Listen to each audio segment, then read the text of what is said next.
पत्र व्यवहार की परंपरा भारत में बहुत पुरानी है, पर इसका असली विकास आज़ादी के बाद ही हुआ है। तमाम सरकारी विभागों की तुलना में सबसे ज़्यादा गुडविल डाक विभाग की ही है। इसकी एक खास वजह यह भी है कि यह लोगों को जोड़ने का काम करता है। घर घर तक इसकी पहुंच है। संचार के तमाम उन्नत साधनों के बाद भी चिट्ठी पत्री की हैसियत बरकरार है। और बच्चों, यहाँ पे हम ये जानेंगे कि जैसे कि पत्र व्यवहार की परंपरा हमारे यहाँ प्राचीन काल से है। जैसे पहले समय में बच्चों महाराजा लोग रहते थे, तो महाराजा लोग क्या करते थे? महाराजा लोग एक पत्र को ही लिखते थे और उसको भेजने के लिए मतलब एक घुड़सवार होता था कि तुरंत के तुरंत किसी और महाराजा को अगर उनको भेजना है तो वो उन तक पहुँच जाए। फिर इसके बाद क्या होता था? फिर ये श्रृंखला बढ़ती गई और उसके बाद हमने देखा है कि इसका असली असर, जैसे आज़ादी के बाद बच्चों, जब हमारा आज़ादी हो गई, आज़ादी के बाद हमें जो इसकी पत्रचारिता की महत्ता को पता चलता है, उस माध्यम से या उस माध्यम के द्वारा जैसे तमाम सरकारी विभाग में या सरकारी विभाग की तुलना में सबसे ज़्यादा, जैसे एक डाक विभाग उस समय जो होता था, जो सरकारी डाक विभाग होता था, तो उसमें क्या होता था बच्चों की चीज़ें जाती तो थी लेकिन समय लगता था, देर हो जाती थी।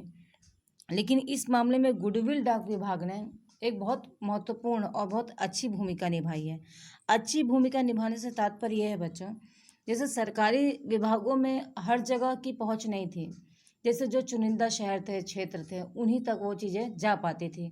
लेकिन अब हमारा तो देश काफ़ी विकसित है, काफ़ी बड़ा है, तो यहाँ पर छोटे छोटे क्षेत्रों में हर जगह पे गुडविल डाक विभाग का एक डाक अवश्य होता। मतलब उसमें खास वजह ये थी कि ये लोगों को जोड़ने का काम कर रहा था। आपस में लोगों को जोड़ने के लिए जब हम किसी चीज़ को ठान लेते हैं या किसी चीज़ के लिए हम जब चल पड़ते हैं कि हाँ ये कार्य हमें करना है, तो इस चीज़ को अगर हम सही ढंग से कहें तो गुडविल विभाग ने अपनी बहुत अच्छी भूमिका निभाई है। और वो इस नाते से कि इसकी घर घर तक पहुँच क्यों होगी। अब आप बताइए, जैसे कि एक एग्जांपल देते हैं कि जैसे शहरों में आप देखते होंगे कि जो दूध की थैली होती है या पेपर फेंकने वाला जो बच्चा होता है या जो भी पेपर फेंकता है, तो उसकी पहले तो इक्का दुक्का ही जगह क्षेत्रों में होता है, लेकिन बाद में हम देखते हैं कि वो हर जगह प्रकाशित होती है, हर जगह फेंकी जाती हैं और समय उसका निश्चित होता है।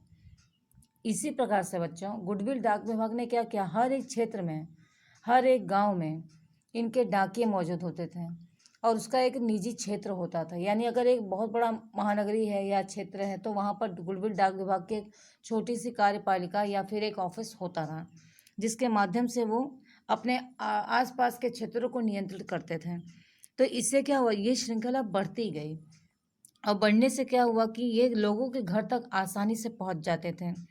इसलिए हम इसे ये भी कह सकते हैं कि संचार का एक सरल और सुगम साधन ये बन चुका था। इसलिए चिट्ठी पत्र की जो हैसियत थी या उसकी जिस श्रृंखला को आज हम यहाँ जान रहे हैं, समझ रहे हैं, उसकी हैसियत यानी कि उसका जो एक उसकी जो एक इमेज थी या उसकी जो एक महत्ता थी, वो आज भी बरकरार है।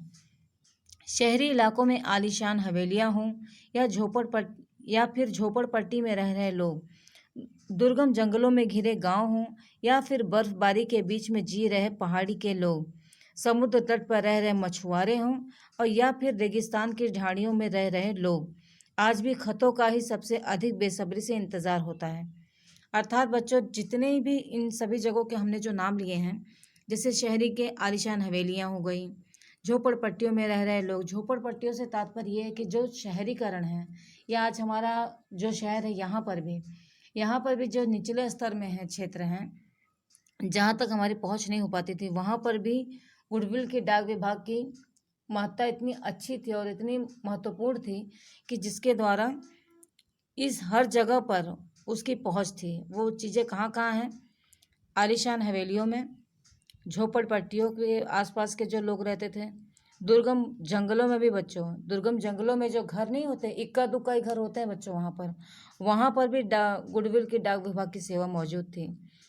बर्फ़ के बीच में रह रहे पहाड़ में जो लोग रहते थे और उसके साथ साथ समुद्र तट पर रहने वाले मछुआरे या रेगिस्तान, जैसे रेत का जहाँ होता है बच्चों, वहाँ देखते हैं ना कि रेगिस्तान में रेत वाली जगह पर भी जो लोग रहते थे, जहाँ पर पहुँचना इम्पॉसिबल होता है, वहाँ पर भी गुडविल डाक विभाग के लोग पहुँचते थे।